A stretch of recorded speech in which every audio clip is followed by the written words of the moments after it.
Hello दोस्तों, welcome to exam time. दोस्तों, निबंध लेखन में हमारा जो पांचवा टॉपिक था वो था लुप्त हो रहे परंपरागत खेल। जैसे कि आप सभी जानते हैं कि अभी कुछ ही महीने पहले ओलंपिक में जो नीरज चोपड़ा ने गोल्ड मेडल जीता है, तो काफ़ी ज़्यादा चर्चा में रहा है स्पोर्ट। तो उससे रिलेट करके भी आपका ये क्वेश्चन आ सकता है। और सेकंड बात यह है कि आपका जो सिलेबस है उसमें दिया गया है परंपरागत खेल।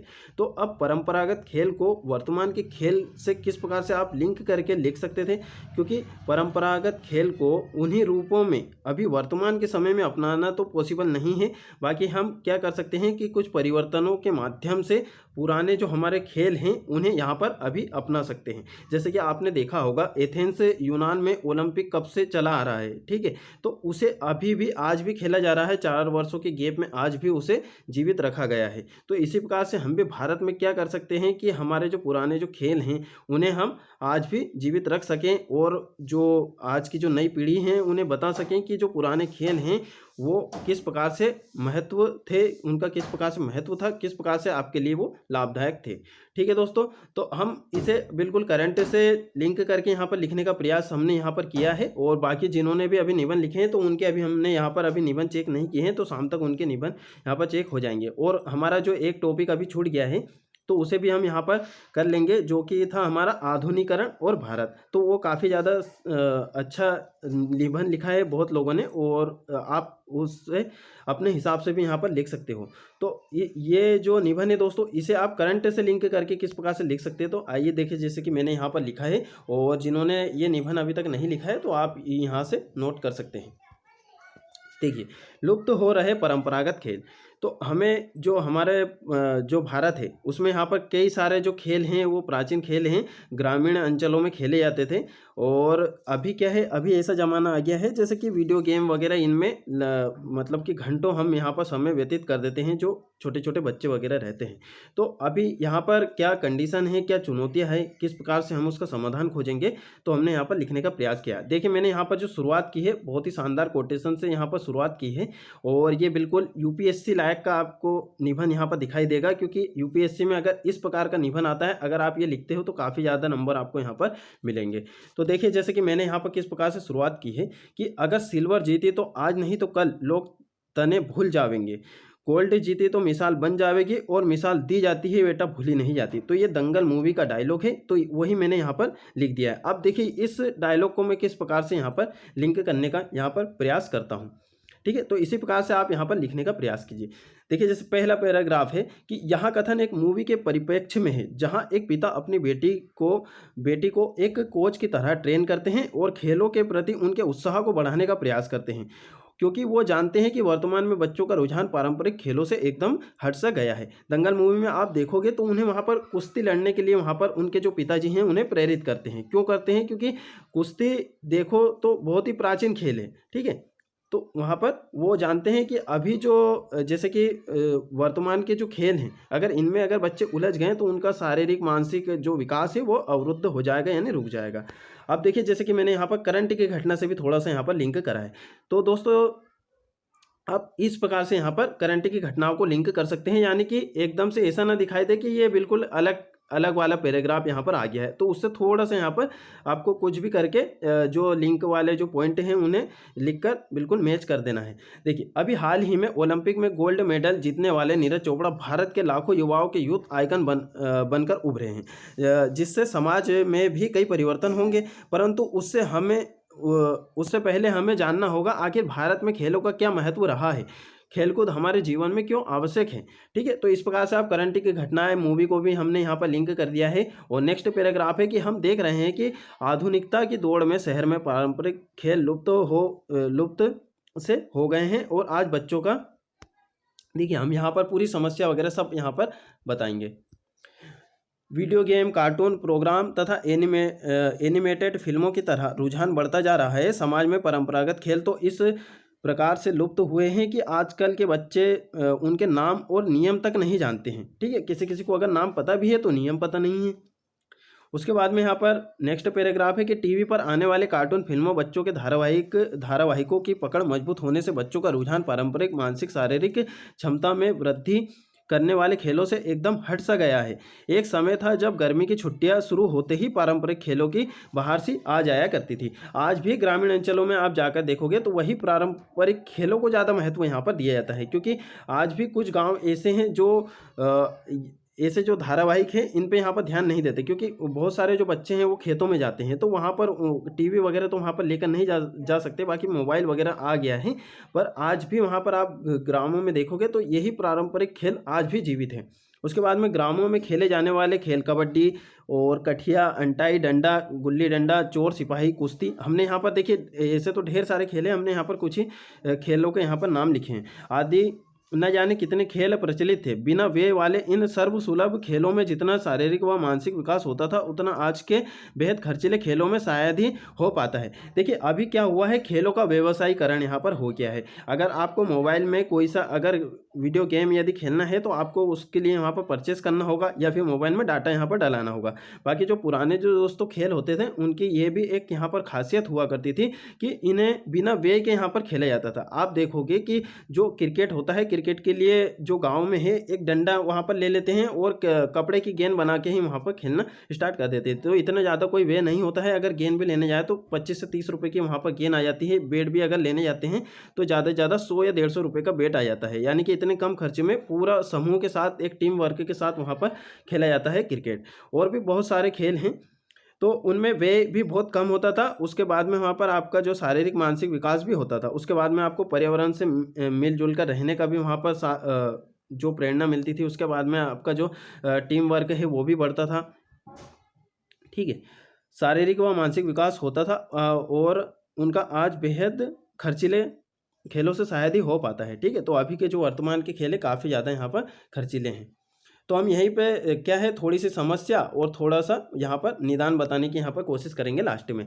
लेकिन आज देखें तो गली और मैदान वीरान पड़े हैं। छोटा भीम, डोरेमोन जैसे कई कार्टून हैं जिन्हें देखने के लिए बच्चे दिन भर टीवी से चिपके रहते हैं। शहर में बच्चे से बात करने पर पता चलता है कि इन सबके नाम और प्रसारण समय बच्चों को जुबानी रटे हुए हैं। बाकी परंपरागत खेलों के बारे में वो अनभिज्ञ हैं, उन्हें नहीं पता है किस प्रकार से परंपरागत खेलों के नियम थे, क्या थे। उसके बाद में यहाँ पर एक और नया कोटेशन हमने लिखा है कि समय के साथ साथ नज़र और नज़रिया बदल जाते हैं। शहर वही रहता है मगर उसका अंदाज बदल जाता है। अब देखिए हम इसे किस प्रकार से जोड़ने का प्रयास करेंगे कि देखिए जो पुराने परंपरागत जो खेल थे दोस्तों तो वो तो यहाँ पर बदल गए हैं। ठीक है, और उनकी जगह क्या है, नए खेल यहाँ पर आ गए हैं। तो देखिए जो समय था और जो नज़रिया था वो यहाँ पर बदल गया है और जो अभी नए नए यहाँ पर खेल आ चुके हैं। तो नए खेल भी अभी हम किस प्रकार से यहाँ पर लिंक करेंगे कि जो हमारे जो पुराने जो खेल हैं वो भी अभी वर्तमान में हम उन्हें जीवित रखने का यहाँ पर प्रयास कर रहे हैं। तो वो हम आगे यहाँ पर निबंध में बताते चलेंगे। जैसे कि यहाँ नेक्स्ट पैराग्राफ है कि इसका अर्थ यहाँ है कि समय के साथ कई खेलों में भी परिवर्तन हुआ है। कई पारंपरिक खेलों की जगह अब आधुनिक खेलों ने ले ली है, परंतु यहाँ सोच का विषय है कि आधुनिक खेल कुछ विसंगतियाँ भी है जो बच्चों के मानसिक स्तर को बुरे तरीके से प्रभावित करते हैं। तो जितने भी आधुनिक खेल हैं वो सारे ही यहाँ पर बुरे नहीं हैं। बुरे कौन से हैं? बुरे कोई भी खेल नहीं होता है, बाकी उसका अगर समय से ज़्यादा आप यहाँ पर यूज़ करोगे, दुरुपयोग करोगे तो काफ़ी ज़्यादा आपको यहाँ पर नुकसान होगा।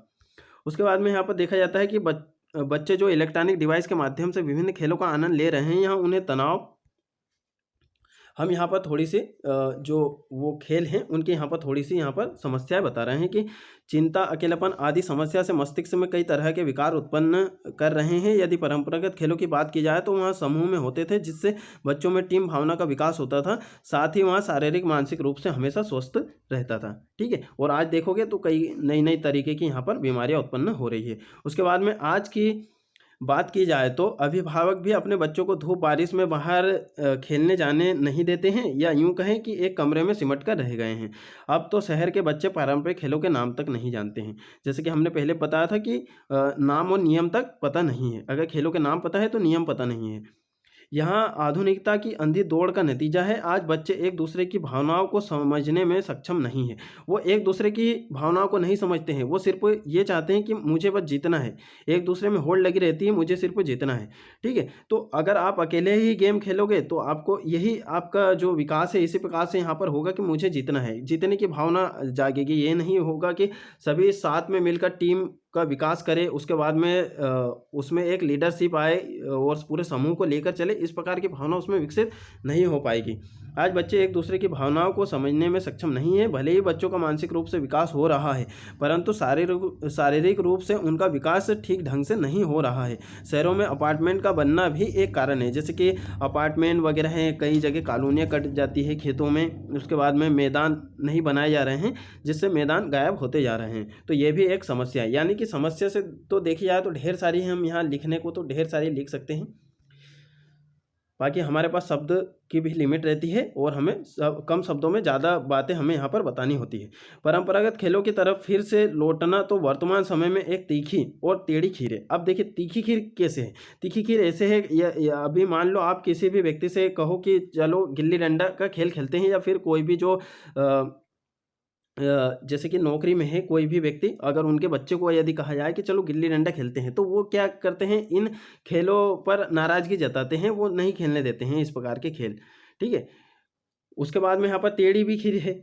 परंतु हमें परंपरागत खेलों में कुछ परिवर्तनों को अपनाकर उन्हें आधुनिक खेलों की तरह बढ़ावा दे सकते हैं। जैसे कि देखा जाए तो कबड्डी, शतरंज, खो खो आदि खेलों को अब अंतर्राष्ट्रीय स्तर पर भी पहचान यहाँ पर मिली है। कबड्डी भी देखा जाए तो भारत का बहुत ही प्राचीन खेल है, शतरंज भी है और खो खो भी है।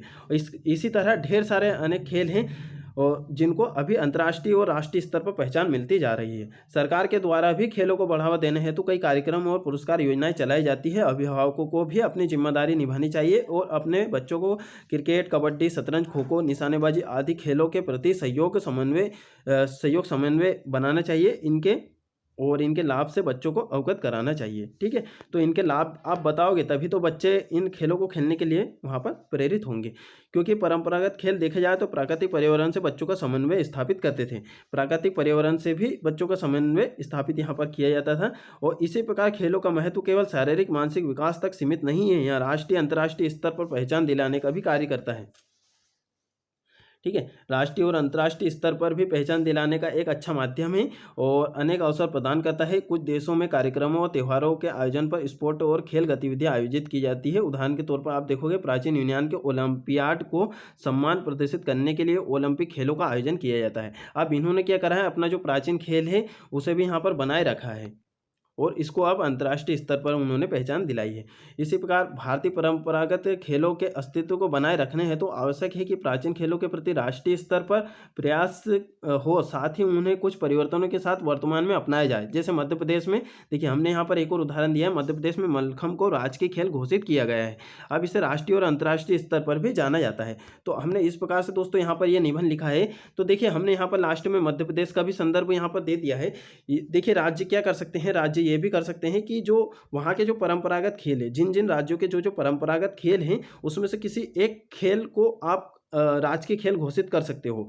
यानी कि ऐसे खेल को जो बहुसंख्यक लोगों के द्वारा खेला जाता है, तो उससे क्या होगा, वो व्यक्तियों की क्या है, उसके प्रति वहाँ पर रुझान यानी कि जो जिज्ञासा है वो बढ़ेगी और जो अभिभावक भी हैं तो उस खेल को खेलने के लिए अपने बच्चों को प्रेरित वहाँ पर करेंगे। उसके बाद में आप जो जितने भी जो महान जो खिलाड़ी हुए हैं उनका आप वहाँ पर थोड़ा-सा बच्चों को थोड़ा बताएँ, जैसे कि मेजर ध्यानचंद हुए हैं। उसके बाद में यहाँ पर अभी जैसे नीरज चोपड़ा हैं, उन्होंने अभी यहाँ पर गोल्ड मेडल जीता है। तो बच्चों में क्या है, अब जैसे कि अब उन्हें वहाँ पर देखेंगे, यूथ आइकन वो बन चुके हैं, तो बच्चे क्या है प्रेरित होंगे। ठीक है, तो इस प्रकार से यहाँ पर बच्चों को जो खिलाड़ी हैं, जो महत्वपूर्ण जो खिलाड़ी रहे हैं, जिन्होंने उपलब्धि प्राप्त की है, मिल्खा सिंह है, तो इन पर थोड़ी मूवी वगैरह बनना चाहिए। ठीक है, बाकी ये बहुत अच्छी-अच्छी मूवी भी यहाँ पर बनी है, तो इससे क्या है, बच्चों को वहाँ पर रुझान जागेगा और वो इन गेमों पे कम ध्यान देंगे जो इलेक्ट्रॉनिक डिवाइस वाले हैं, और जो परंपरागत जो खेल हैं, इनके प्रति ज़्यादा वहाँ पर ज़्यादा उत्साहित होंगे या फिर ज़्यादा खेलेंगे इन खेलों को। ठीक है, तो इस प्रकार से यहाँ पर बढ़ावा देने के कई सारे वो हैं, सरकार ने भी अपने-अपने स्तर पर कई सारे यहाँ पर प्रयास किए हैं। तो इस प्रकार से हमने यहाँ पर जो परंपरागत खेल वाला जो निबंध है, तो इस प्रकार से यहाँ पर लिखने का थोड़ा-सा प्रयास किया है। तो दोस्तों, जिन्होंने अभी ये निबंध नहीं लिखा है तो वो यहाँ पर ये लिख सकते हैं, और बाकी आप हमारे फेसबुक, व्हाट्सएप, टेलीग्राम ग्रुप से जुड़ सकते हैं। इसी प्रकार के हम जो भी अन्य जो चीज़ें रहती हैं वो आपको यहाँ पर बताते रहते हैं, और काफ़ी अच्छा यहाँ पर बताने का आपको प्रयास किया जाता है और पूरे ईमानदारी से आपको यहाँ पर बताया जाता है। जो भी चीज़ रहती है दोस्तों, तो पूरा यहाँ पर आपको बताया जाता है। और आप ये जो चारों निबंध के वीडियो यहाँ पर देखोगे, जो 5 निबंध हमारे हो चुके हैं, तो इनके आप वीडियो देखोगे तो आप भी यहाँ पर प्रैक्टिस जब करोगे लिखने की, तो आपको यहाँ पर काफ़ी ज़्यादा आपको सहायता यहाँ पर मिलेगी निबंध लिखने में। और खुद से भी आप दोस्तों 1 हफ्ते में 1 से 2 निबंध ज़रूर लिख कर देखिए, और इससे क्या है आपकी राइटिंग का भी अच्छे से यहाँ पर सुधार होगा राइटिंग में भी। उसके बाद में आप जो निबंध लेखन है उसमें सीख पाओगे कि पहले किस प्रकार से लिखना होता है, कौन-कौन से कोटेशन का हमें यहाँ पर यूज़ करना होता है, क्योंकि जब तक आप लिख कर नहीं देखोगे तब तक आप एक अच्छा निबंध यहाँ पर नहीं लिख पाओगे। ठीक है दोस्तों, मिलते हैं फिर नेक्स्ट वीडियो में।